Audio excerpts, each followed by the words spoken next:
사랑하는 여러분, 벌써 올해 5월을 맞이하게 되었습니다. 4개월을 보내고 이제 7개월이 남아 있습니다. 4개월 동안 하나님께서 저와 여러분들에게 많은 은혜를 베풀어 주셔서 여기까지 올 수가 있었는데, 앞으로 남은 7개월 동안에도 하나님께서 여러분에게 더욱 많은 은혜로 입혀 주실 줄을 믿습니다. 자, 사랑하는 여러분, 오늘은 베드로전서 3장 18절부터 베드로전서 4장 6절까지의 말씀을 통해서 그리스도의 고난과 승리의 결과라는 제목으로 여러분들에게 말씀을 전하도록 하겠습니다. 이 말씀을 통해 하나님의 은혜가 여러분들의 삶 속에, 여러분들의 마음 속에 충만하시기를 바랍니다. 자, 먼저 그리스도의 고난, 죽음에 대해서 말씀을 드리도록 하겠습니다. 역사상에서 가장 큰 사건, 역사상에서 가장 큰 의미 있는 사건이 무엇일까요? 그것은 바로 그리스도께서 의인으로서 죄인을 위해 죽으신 사건이라는 것을 여러분 기억하시기 바랍니다. 역사에서 기념될 만한 사건 중에서 가장 큰 사건이 무엇인가? 그것은 그리스도께서 의인으로서 죄인을 위해서 죽으신 사건이라는 말씀입니다. 오늘 말씀을 보시면 그리스도의 고난과 승리에 대해서 분명하게 기록을 해놓았습니다. 먼저는 고난에 대해서 기록한 내용을 우리가 살펴보고, 그 고난, 그리스도의 고난이 과연 무슨 의미를 우리에게 주는가에 대해서 말씀을 드리도록 하겠습니다. 본문 18절 상반부를 다 같이 읽어보시겠습니다. 다 같이 한번 읽어보시죠. 그리스도께서도 한 번 죄를 위하여 죽으사 의인으로서 불의한 자를 대신하셨으니. 사랑하는 여러분, 예수 그리스도께서 한 번 죄를 위하여 죽으사 불의한 자를 대신하셨다라고 베드로 사도가 우리에게 말씀을 기록했습니다. 자, 이 세상에서 가장 큰 역사적인 사건이 무엇일까요? 그리스 사람들은 말하기를 알렉산더 대왕이 이 세상을 정복한 그 사건이야말로 가장 기념이 될 만한 사건이라고 말할 것입니다. 로마인들은 로마 제국이 그리스를 정복하고 다시 로마 제국을 세운 그 사건이 가장 역사의 기념비적인 사건이라고 말할 것입니다. 몽고 사람은 징기스칸이 몽골 제국을 세워 온 세계를 지배하였던 그 시대를 생각하며 징기스칸이 이룩한 업적을 가장 큰 사건이라고 말할 것입니다. 이스라엘 사람들은 모세가 200만 명이나 되는 사람들을 이끌고 애굽으로부터 홍해를 건너 광야를 지나서 가나안으로 인도할 수 있게 한 이 사건이야말로 가장 큰 사건이라고 그들은 주장할 것입니다. 우리나라 같으면 누구를 가장 큰 역사적인 사건의 인물로 생각할까요? 세종대왕, 이순신 장군, 이런 분들을 역사의 길이 남을 분들로 생각할 수 있을 것입니다. 또 요즘 사람들은 말하기를 컴퓨터를 만들어서 이 세상을 변화시킨 그 사건이야말로 가장 큰 혁신적인 사건이라고 또 말할 것입니다. 자, 그런데 사랑하는 여러분, 진정으로 큰 역사적인 사건은 과연 무엇일까요? 그것은 바로 하나님의 아들이신 예수 그리스도께서 친히 십자가에서 달리신 사건입니다. 이것은 단순한 한 인간의 죽음이 아니라 죄 없으신 하나님의 아들의 죽음이기 때문에 가장 중요하고 가장 큰 의미가 있는 사건입니다. 그런데 하나님의 아들의 죽음이 왜 그렇게 크고 중요한 사건인 줄 여러분들은 아십니까? 네, 그렇습니다. 그것은 하나님의 아들의 단순한 죽음이 아니라 죄 없으시고 의로우신 하나님의 아들 예수 그리스도께서 죄인들을 대신해서 죽으신 사건이기 때문에 가장 큰 의미가 있는 사건일 수 있습니다. 주 예수님께서 그의 죽음으로 인하여 죄로 인하여 심판을 받아 영원히 멸망을 당할 우리들을 구원하셨기 때문에 그 사건이야말로 가장 큰 사건이 아닐 수 없습니다. 하나님의 아들이 모든 죄인들을 대신하여 죽으신 사건, 이 사건이야말로 인류 역사에서 가장 큰 의미가 있는 사건일 것입니다. 사랑하는 여러분, 베드로 사도가 18절에서 한 번 죄를 위하여 죽으사 한 번 죄를 위해서 죽으셨다라고 기록을 했습니다. Christ died once for이죠. 모든 사람을 위해서 한 번 예수님께서 죽으셨다라는 말씀입니다. 한 번이라고 강조한 것은 once for all로서 예수 그리스도는 구약 동물의 희생제사를 모두 성취하신 것을 강조하십니다. 구약 율법에 하면 이스라엘 자손들이 죄를 지었을 때 반드시 하나님께 나오기 위해서는 동물을 죽여서 그 피를 가지고 하나님께 나와야 하나님께서 그를 살려주시고 또 그의 죄를 사해 주셨습니다. 그러므로 이스라엘 백성들은 율법에 의해서 한 번이 아니라 계속해서 죄를 지으면 동물을 죽여서 하나님께 동물의 제사, 속죄 제사를 드려야 했습니다. 사랑하는 여러분, 여러분들께서도 잘 아시다시피 죄인들은 절대로 하나님 앞에 나와 예배를 드릴 수 없습니다. 죄인들이 하나님 앞에 섰다는 것은 그들이 구원받기 위해 하나님 앞에 선 것이 아니라 하나님께서 심판을 내리실 그 심판을 받기 위해서 하나님 앞에 섰다라는 사실을 여러분 기억하시기 바랍니다. 로마서 6장 23절에서 분명히 말씀합니다. 죄의 싹은 사망이라. 죄인들은 반드시 심판받아 죽임을 당할 수밖에 없다라는 말씀입니다. 그 사망은 영원한 지옥 형벌의 사망입니다. 그러므로 아무도 죄를 가지고는 하나님 앞에 올 수 없습니다. 공의로우신 하나님은 죄를 반드시 심판해야 하시기 때문에 죄인은 절대로 하나님 앞에 올 수 없습니다. 그러므로 로마서 3장 23절의 말씀처럼 인류가 모두 죄인이기 때문에 하나님 영광에 이르지 못하였기 때문에 하나님의 심판을 받아 모두 멸망을 받을 수밖에 없는 절대절명의 위기에 놓여 있었다라고 분명히 하나님께서 우리들에게 말씀하십니다. 그러나 사랑하는 여러분, 하나님의 본성은 공의를 뛰어넘어 사랑이 하나님의 본성이라는 것을 여러분 기억하시기 바랍니다. 사랑의 하나님, 긍휼과 자비가 풍성하신 하나님께서 자신의 백성들이 아담의 후손으로 태어나서 육신의 연약함과 타락한 본성을 가지고 있으므로 그들이 죄를 지을 수밖에 없는 죄인들이라는 사실을 너무나 잘 아시고 죄인들인 그들이 자신에게 나아올 수 있는 방법을 제시하고 그것으로 죄인들인 자신의 자녀들이 하나님 앞에 설 수 있도록 만들어 주셨는데 그것이 바로 무엇입니까? 그것은 바로 동물 희생 제사입니다. 동물의 피를 드리고 생명을 드리고 속죄를 받는 그 속죄 제사법이 바로 하나님께서 만들어 주신 율법이었습니다. 자, 그래서 하나님과 화목되기 위해서는 반드시 한 마리의 동물을 죽여야 했습니다. 그 동물이 한 이스라엘 백성들이 죄를 다 담당하고 죽임을 당함으로써 하나님께서는 이스라엘 백성 그 사람을 용서해 주시고 그를 다시 하나님과 교제할 수 있도록 화목할 수 있도록 만들어 주신 것입니다. 자, 이러한 동물이 죽는 것을 봤을 때 그 이스라엘 백성들은 자기 자신 대신에 죽는 그 동물의 모습을 바라보고 너무나 하나님께 감사를 올려야 했습니다.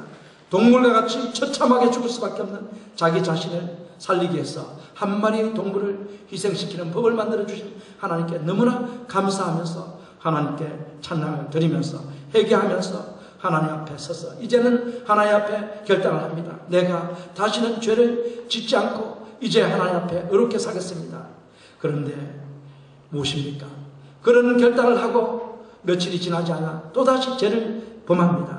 이 죄를 사함받기 위해서 이 사람은 다시 동물 한 마리를 데리고 하나님의 성막에 도달하여서 다시 그 동물을 잡아서 하나님께 번제를 드리며 피를 뿌리면서 하나님께 죄 용서를 다시 받아야 했습니다. 이러한 반복적인 동물 제사를 통해서 이스라엘 백성들과 하나님의 관계는 계속해서 맺어져 왔었습니다. 자, 그런데 놀라운 사실은 율법에 정해진 모든 동물 희생 제사를 단 한 번에 드리신 분이 누구신 줄 아십니까? 그분은 바로 하나님의 아들 예수 그리스도십니다. 우리의 대제사장이시고 우리의 사랑 많으신 주님이신 그리스도께서 한 번의 희생제사로 속죄제사를 모두 드리셨습니다. 그리스도께서 자신의 피로 하늘 성소에서 단 한 번 하나님께 나아가 속죄제사를 드림으로써 우리의 모든 죄, 과거에 지은 죄, 현재 짓고 있는 죄, 앞으로 지을 죄까지 다 속죄제사를 올리신 분이 바로 예수 그리스도십니다. 그러므로 율법에 규정해 놓은 동물의 속죄제사를 더 이상 하나님께서는 받지 않으셔도 되도록 예수님께서 단 한 번의 제사로 그 모든 제사를 마감했습니다.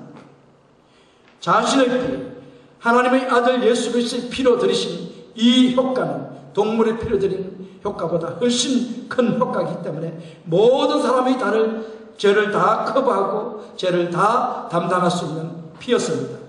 그러므로 예수님께서는 모든 믿는 자의 죄를 다 속죄할 수 있고 율법을 지키지 않아도 율법을 지킨 것으로 인정해 주실 수 있는 분, 바로 율법의 완성자가 되신 분이 바로 예수 그리스도십니다. 사랑하는 여러분, 기억하십시오.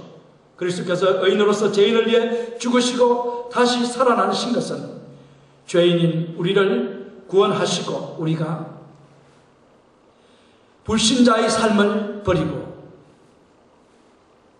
하나님의 뜻을 이루는 삶을 살도록 하기 위해서 하나님께서 우리를 인도하시기 위해서 그 속죄 제사를 드리셨다는 사실을 여러분 기억하시기 바랍니다. 자, 예수님이 이와 같이 고난을 당한 이유에 대해서 제가 설명을 드렸는데, 예수님이 고난으로 끝났다면 그 고난이, 예수님의 죽음이 의미가 없습니다. 그런데 예수님의 이 죽음은 분명한 의미가 있고 우리에게 너무나 소중한 죽음인 이유는 바로 그리스도께서 승리하셨기 때문입니다. 그리스도의 승리. 그리스도는 부활하셨고 성천하셨습니다. 이것이 바로 그리스도의 승리입니다. 그리스도는 하나님의 아들로 인정을 받기 위해서 부활하셨고 성천을 하셨습니다. 로마서 1장 4절에서 기록된 것처럼 그리스도께서 부활하지 않으셨다면 그리스도는 하나님의 아들이 될 수가 없었습니다. 그러나 그리스도께서, 예수님께서 부활하셨기 때문에 바로 하나님의 아들로 인정함을 받을 수 있게 된 것입니다. 그리스도께서 죽임당하신 것으로 끝이 났다면 그리스도는 죄악과 사단의 싸움에서 패배를 했습니다. 그리스도께서 죽음 당하신 것으로 끝이 났다면 우리를 죄와 사망의 권세로부터 구원하지 못하셨을 것입니다. 그리스도께서 죽음 당하신 것으로 끝이 났다면 우리들의 믿음도 헛것이요 우리의 소망도 헛것입니다. 그리스도께서 죽임 당하신 것으로 끝이 났다면 우리는 먹고 마시고 노는 것이 오늘 교회에 나와서 예배하는 것보다 훨씬 더 소중한 것입니다. 여러분, 무엇이 소중합니까? 예배가 소중합니까? 오늘 나가서 노는 것이 더 소중합니까?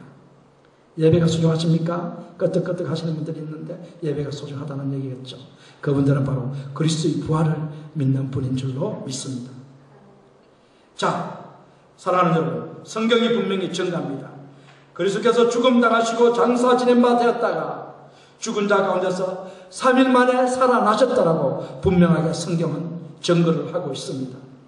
그리스도께서 죄와 사망의 권세를 이기고 살아났다는 사실을 여러분 모두 믿으시기 바랍니다. 그리스도께서 육으로는 죽음을 당하시고 영으로는 살리심을 받으셨습니다. 이 말씀은 그리스도께서 부활하셨다라는 말씀입니다. 베드로전서 3장 18절 하반부를 읽어보겠습니다.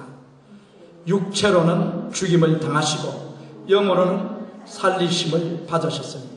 네, 육체로는 죽임을 당하셨습니다. 그러나 영으로는 그리스도께서 살아나셨습니다.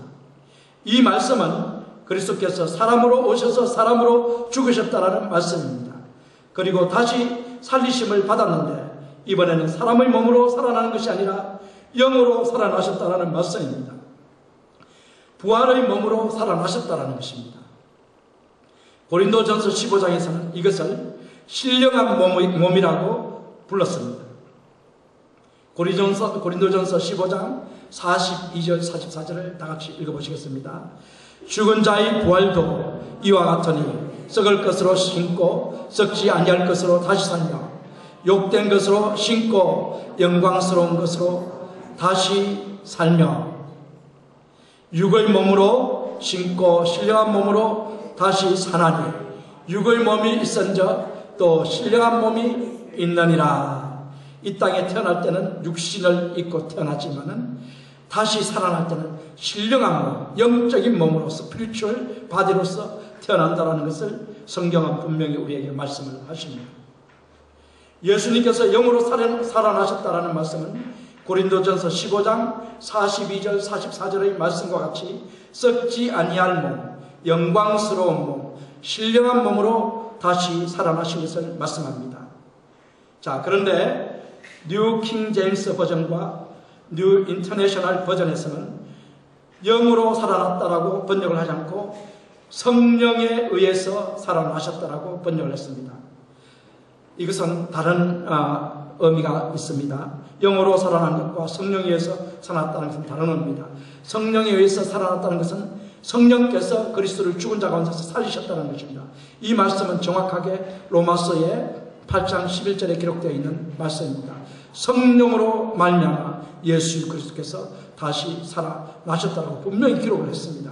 그런데 오늘 말씀 속에 기록되어 있는 것은 성령에 의해서 살아났다라고 말씀하신 것이 아니라 영으로 살아나셨다라고 했는데, 이것은 바로 육체로 십자가에서 죽임당하셨고 살아날 때는 바로 영적인 몸으로 살아났다는 이런 의미가 되는 것입니다.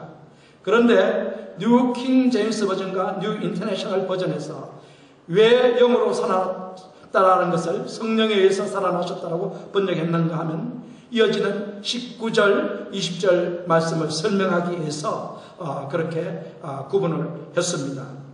그리스도께서 성령으로 노하시기에 불순종하던 자들에게 복음을 전하러 가기 위해서 성령으로 살아나셨다라는 이런 뜻으로 번역을 한 것입니다. 성령에 의해서 그리스도께서 살아나신 것으로 번역을 했습니다. 그런데 19절, 20절, 베드로전서 3장 19절, 20절 하반부를 우리가 한번 다 읽어보겠습니다. 자, 한번 읽어보시죠. 저가 또 영으로 옥에 있는 영들에게 전파하시니라. 20절, 그들은 전에 노아의 날 방주 예비할 동안 하나님이 오래 참고 기다리실 때 순종치 아니하던 자들이라.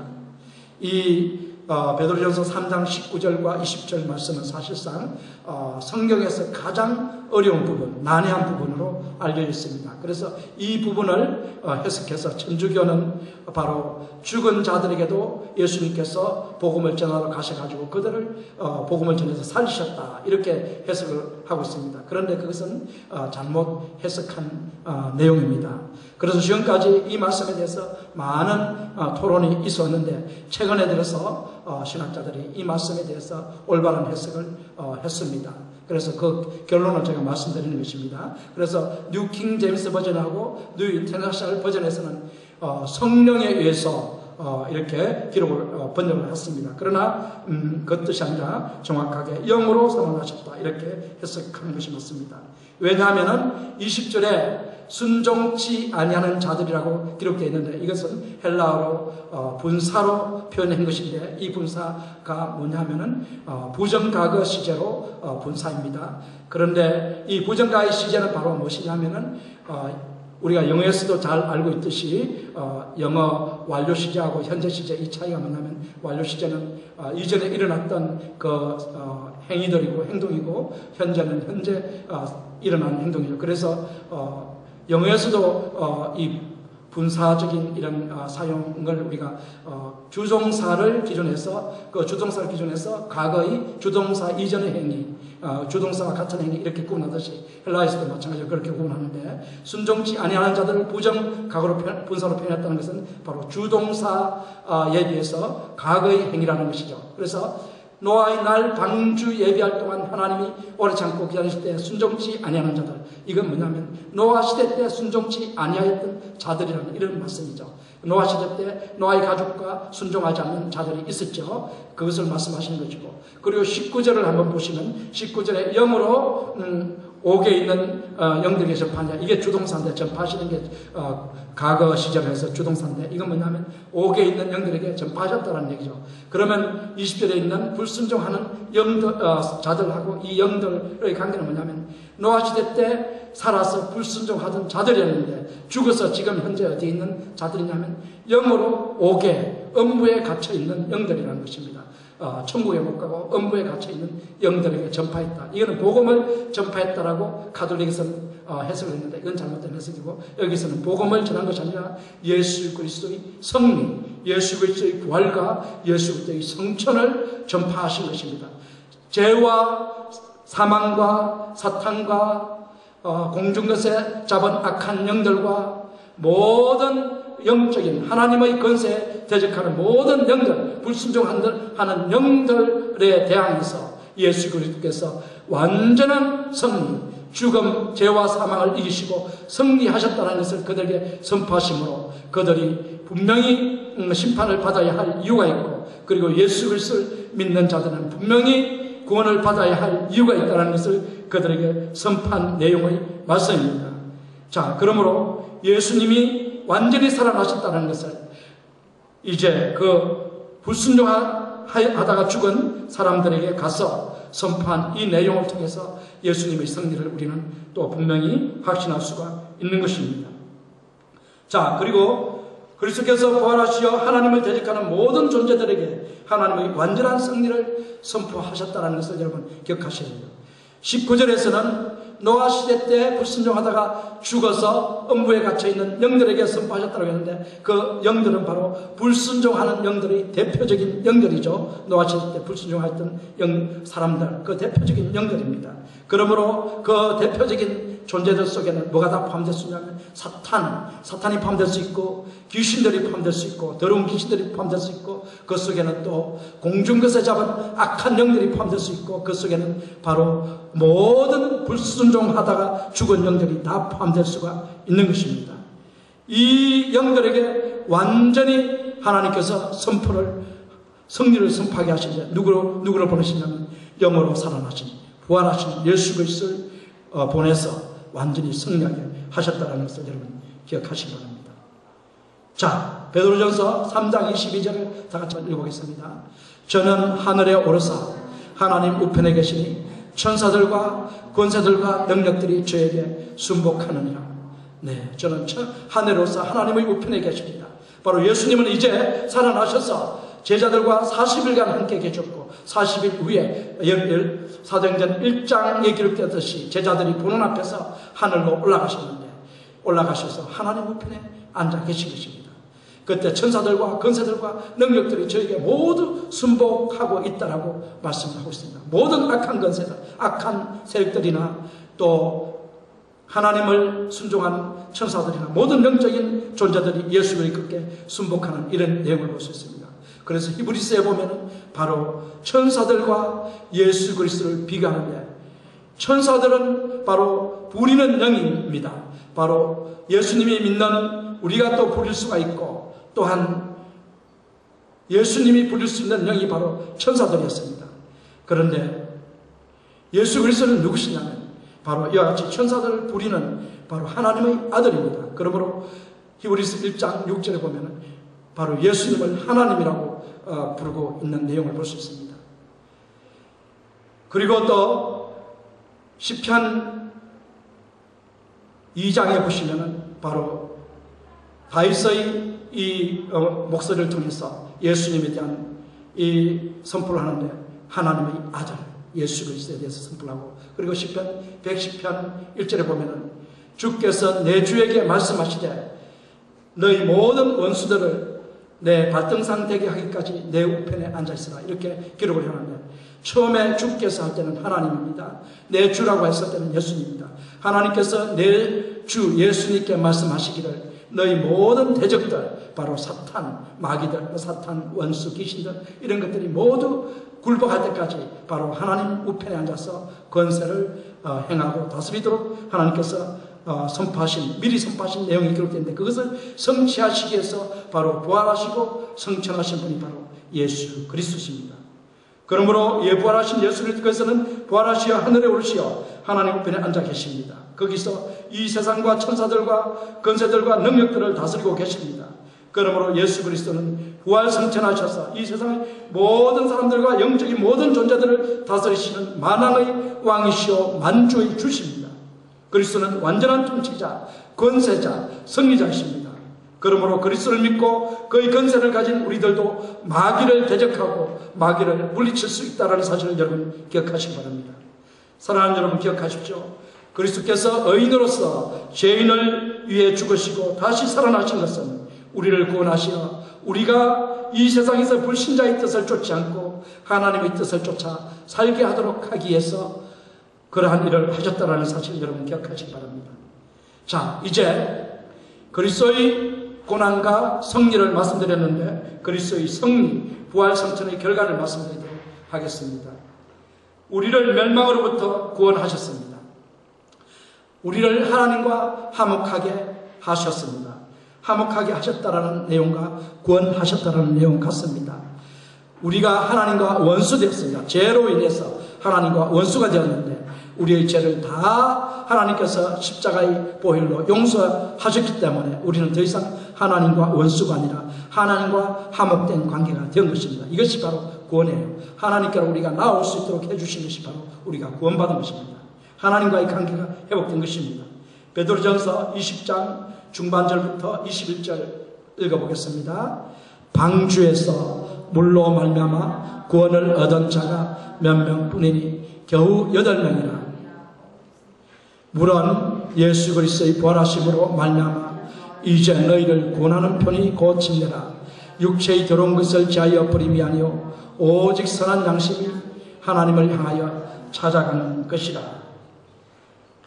그리스도의 죽음과 부활을 통해서 하나님께서 하신 일은 우리를 멸망으로부터 구원하신 것입니다.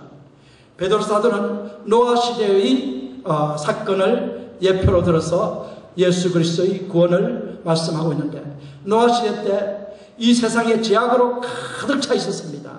그래서 하나님께서는 이 죄악으로 가득 찬 세상을 멸망시키기로 작정하시고 그 중에 하나님의 은혜를 입은 노아 한 사람을 구원하시기로 작정을 했습니다. 그래서 노아에게 방주를 지어라고 120년 동안 방주를 지어라고 명령을 내리시고 120년 후면 내가 이 세상의 사람들을 모두 멸망시킬 것이라고 하나님께서 말씀을 하셨습니다. 그래서 노아는 그 하나님의 말씀에 순종하여서 120년 동안 방주를 열심히 산에다가 지었습니다.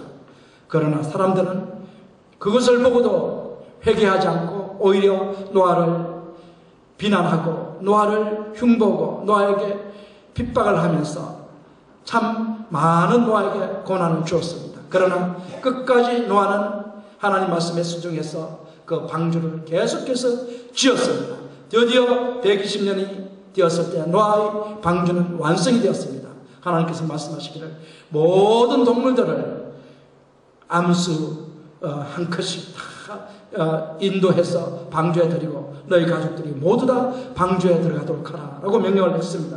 이때 노아는 그 말씀에 따라 동물들을 모두 방주에 태우고 자기 가족이 들어가고 노아가 문을 닫았을 때 그때 하나님께서 비를 내리기 시작합니다. 하늘에서는 홍수와 같은 비를 내리고 창수와 같은 비를 내리시고 땅에서는 또 홍수와 같은 물을 땅속에서 솟구쳐 오르게 하십니다. 그래서 하늘에서 내린 물과 땅에서 솟구쳐 올라온 물로 이 노아 가족이 탄 이 배가 드디어 산에 있는 배가 뜨게 되고 땅에 있는 모든 호흡하는 생물들은 다 물에 잠겨 죽임을 당했습니다. 심판을 당했습니다. 이게 바로 노아 홍수 사건인데 이때 물로 말미암아 노아 가족이 살아났다라고 오늘 말씀이 기록했는데 이건 무슨 말씀이냐면 죄악 가운데 노아 가족이 살고 있었는데 이제 하나님께서는 홍수를 일으켜서 모든 죄인들을 심판했지만 이 죄악 가운데서 노아 가족을 구원하셨다는 말씀입니다.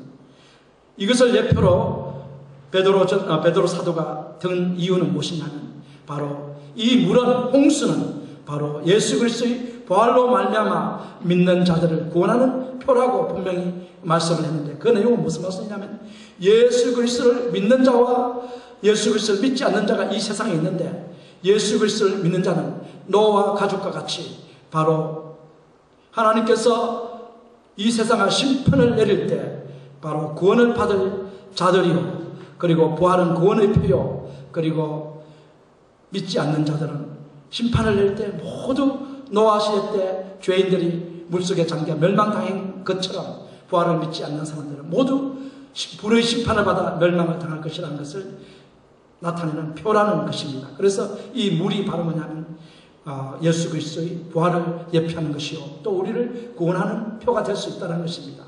자, 그런데 이 표, 이 물은 바로 또 침례라고 말씀했는데, 이 침례는 무엇이냐면 육체의 더러운 것을 제하여 버림이 아니요 오직 선한 양심이 하나님을 향하여 찾아가는 것이다, 이렇게 말씀했는데, 우리가 침례받는 것은 왜 침례를 받습니까?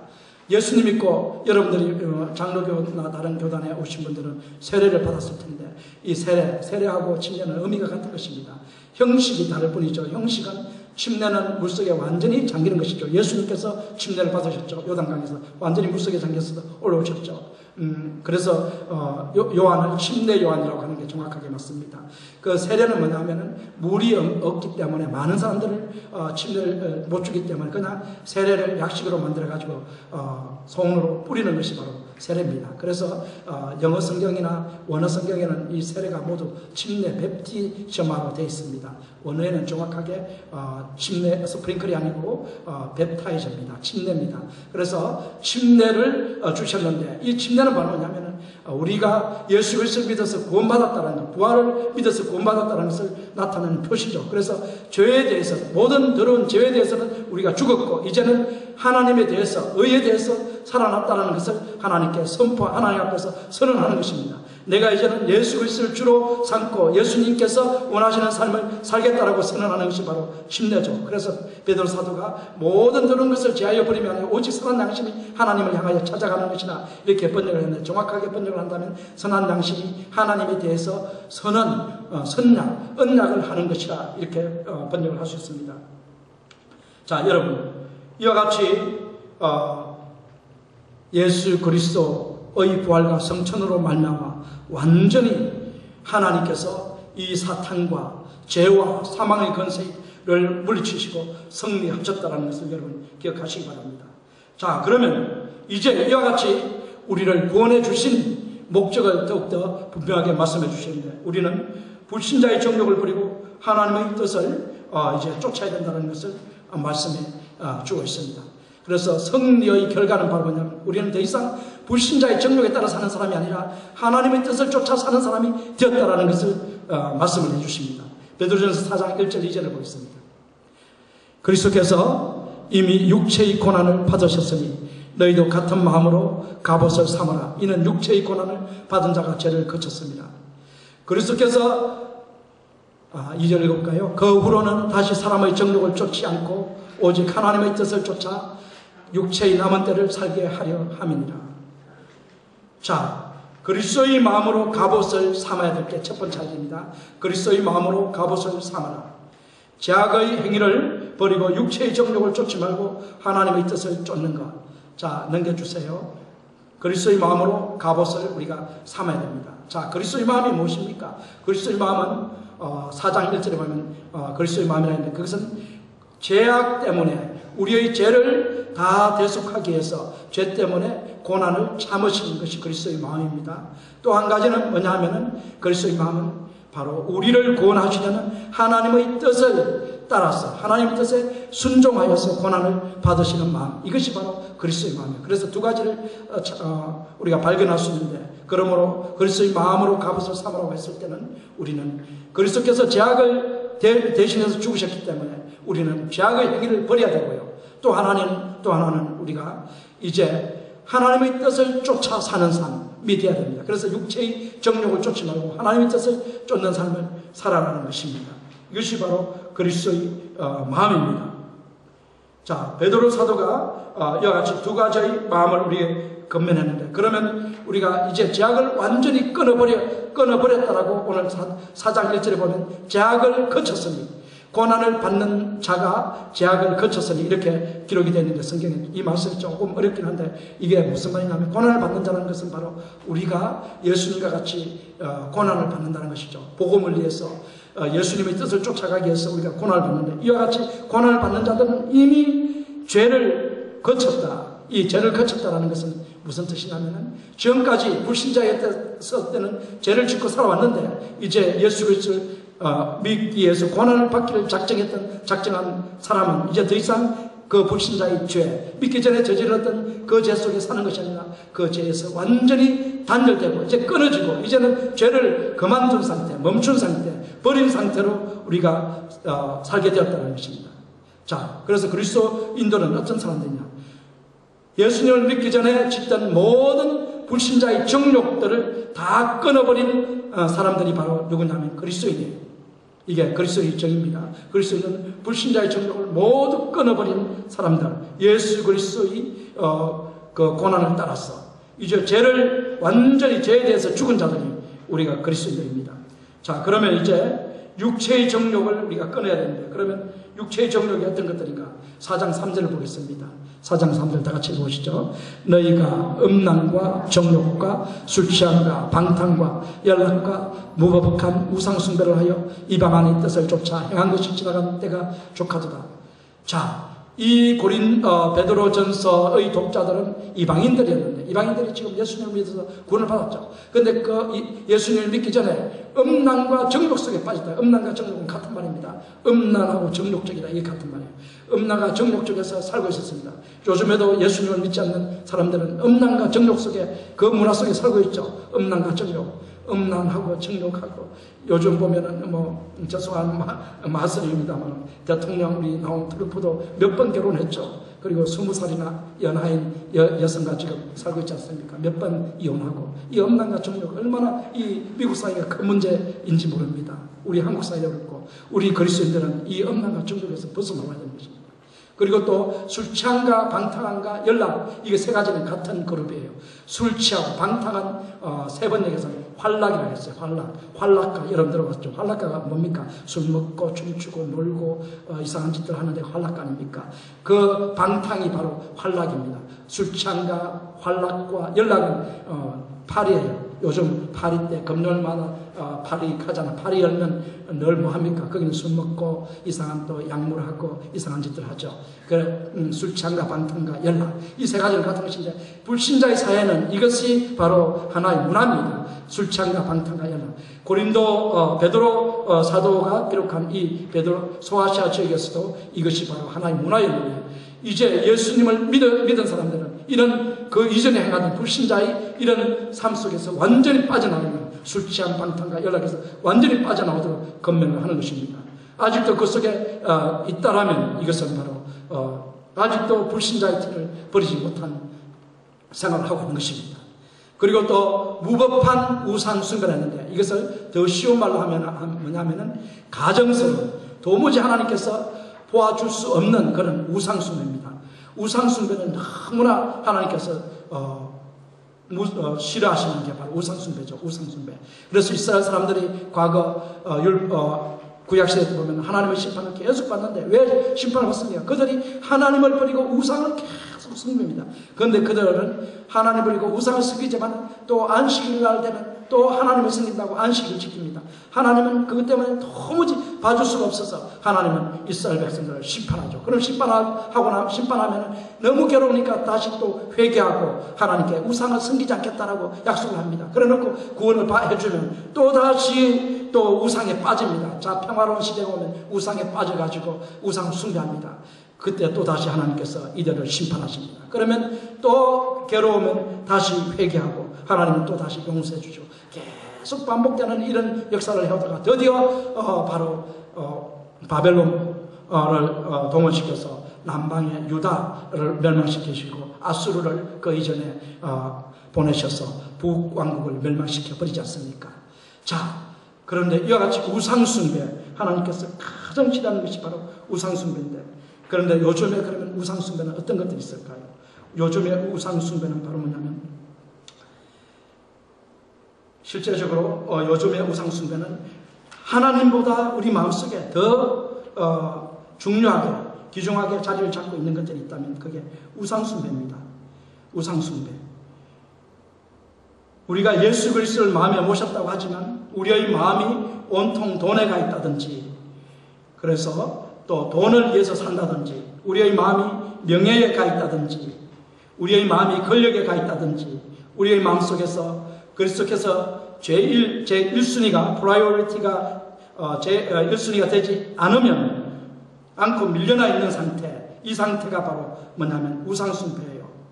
그래서 우리가 예수님을 믿지만, 예수님 믿고 예배를 드리러 나오지만 우리도 속을 때가 있습니다. 마귀는 속입니다. 그것을 추구해라. 하나님을 적당하게 믿고 그것을 추구해라. 그것을 위해서 살아라. 돈을 위해서 살아라. 명예를 위해서 살아라. 이렇게 계속 속닥거립니다. 여기에 넘어가게 되면 우리 목사님들이든 성도님들이든 어떤 사람이든 할 것 없이 바로 하나님이 싫어하는 우상숭배를 하게 되는 것입니다. 그래서 목사님들 경우에는 소망교회 곽선희 목사님이 그때 한번 이런 얘기를 했어요. 쓰리지를 조심하라. 쓰리지가 뭐겠습니까? 쓰리지. 골드, 돈이죠. 또 그 다음에 하나는 뭘까요? 글로리, 명예. 또 하나는 뭘까요?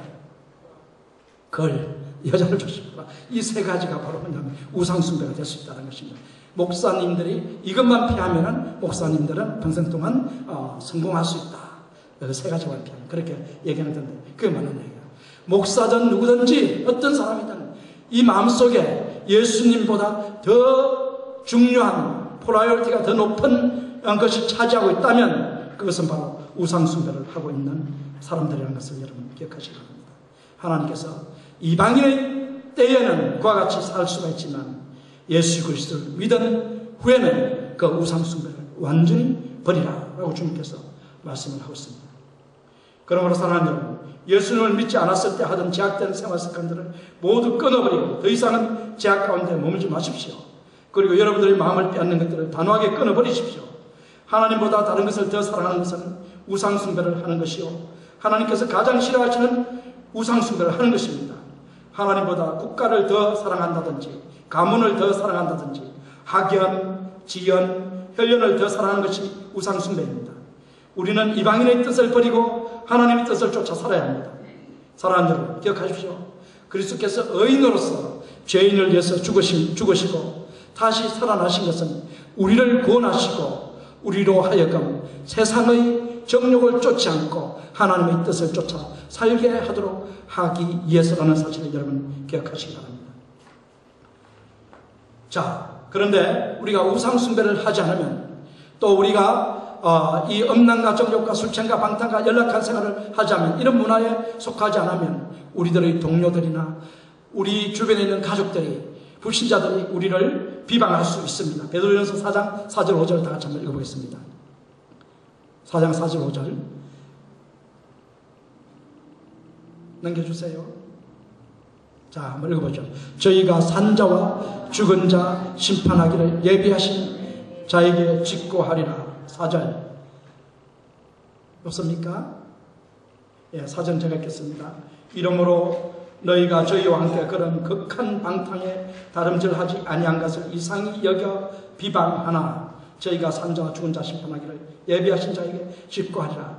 이 세상 문화에 우리가 동조하지 않으면, 예를 들자면 게이 결혼이라든지 이런 레즈비안 결혼인지 이런 결혼법을 합법화했는데 우리가 거기에 동조하지 않고 목사인 저에게 와서 줄에 서달라고 했을 때 줄에 서지 않으면은 그것이 법적으로 이제 입에 대고 벌금을 물른다든지 아니면 감옥에 가야 되는 이런 시대가 됐죠. 이럴 때 우리가 하나님의 말씀에 따라서 이 세상 문화를 거부할 때 이 세상 사람들은 비방합니다. 분명히 비방합니다. 그럴 때 하나님께서 뭐라고 하십니까? 두려워하지 말라. 두려워하지 말라. 비방하는 것에 대해서 두려워하지 말라고 했습니다. 왜냐하면 저희가 산자와 죽은 자 심판하기를 예비하신 자에게 직고하리라.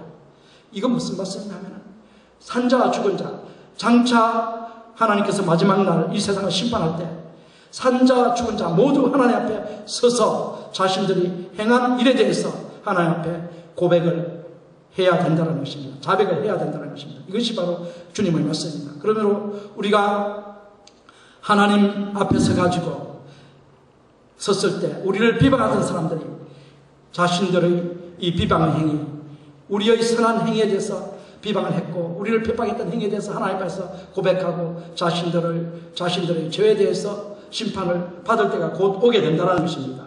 그러므로 마지막 날이 곧 있다는 것입니다. 이 마지막 날 하나님을 위해서 고난을 참고 하나님을 위해서 이 세상 정욕이나 이 세상 문화에 따르지 않은 것에 대해서 하나님께서 반드시 상을 주시고 칭찬하실 때 그것에 동조하지 않는다고 책망하고 핍박했고 비방했던 사람들에게는 반드시 심판을 하나님께서 하신다는 것입니다. 그러므로 우리는 우리를 비방하거나 핍박하거나 우리를 고난을 줄 때 우리는 두려워할 필요가 없다는 것입니다. 예수님께서 우리에게 분명히 말씀하셨습니다. 생명을 죽이지 못하는 이 사람들을 두려워하지 말고 영혼을 멸하시는 하나님을 두려워하라고 분명히 말씀하고 있습니다. 자, 또 한번 우리에게 또 격려가 되는 말씀은 베드로전서 4장 6절입니다. 한번 읽어보겠습니다. 베드로전서 4장 6절 다 같이 읽어보겠습니다. 이를 위하여 죽은 자들에게도 복음이 전파되었으니 이는 육체로는 사람처럼 심판을 받으나 영으로는 하나님처럼 살게 하려 함이니라. 예, 죽은 자들이 뭐냐 하면은 예수님을 믿고 죽은 자들입니다. 예수님을 믿고 죽은 자들, 이 사람들은 육체로는 다른 믿지 않는 사람들하고 똑같이 죽임을 당합니다. 죽었습니다. 다 같이 우리도 죽죠. 그러나 이 예수님을 믿어 죽은 자들은 반드시 영으로 하나님처럼 살게 된다는 것입니다. 그건 무슨 말이냐면 천국에서 산다는 거예요. 우리가 죽으면 천국에 들어간다는 것입니다. 그렇기 때문에 우리는 이 세상 사람들이 그들의 문화나 그들의 제약에 우리가 동조하지 않고 참여하지 않고 우리가 거부하고 하나님의 뜻을 따라 살아간다고 했을 때 로마서 12장 2절에 있는 말씀처럼 너희는 이 세대를 본받지 말고 마음으로 거스려 마음으로 변화를 받아 하나님의 선하시고 기뻐하시고 온전한 뜻이 무엇인가 분별하도록 하라. 이 말씀 따라 이 세대를 본받지 않고 우리가 거슬러서 하나님의 뜻을 따라 살아갈 때 하나님께서는 반드시 우리가 죽었을 때 천국에서 큰 상급으로 우리를 내려주시고 우리를 기쁘게 받으신다는 이런 말씀이 바로 베드로전서 4장 6절입니다. 그러므로 우리는 이 땅에 살면서 오직 주의 뜻이 무엇인가 하나님의 뜻이 무엇인가 이것을 분별하면서 그것을 실행하려고 하는 삶을 살아야 됩니다. 그러므로 이방인들 믿지 않았을 때 우리가 행했던 불신자의 이 정욕적인 이 삶을 모두 버리고 오직 하나님의 뜻을 살아야 한다는 것을 이 시간 말씀하고 있습니다. 사랑하는 여러분, 반드시 기억하십시오. 그리스도께서 의인으로서 죄인을 위해 죽으시고 다시 살아나신 것은 우리를 구원하시어 우리가 이 세상에서 불신자의 뜻을 쫓지 않고 하나님의 뜻을 쫓아 살게 하도록 하기 위해서라는 사실을 여러분 반드시 기억하시기 바랍니다. 기도하겠습니다.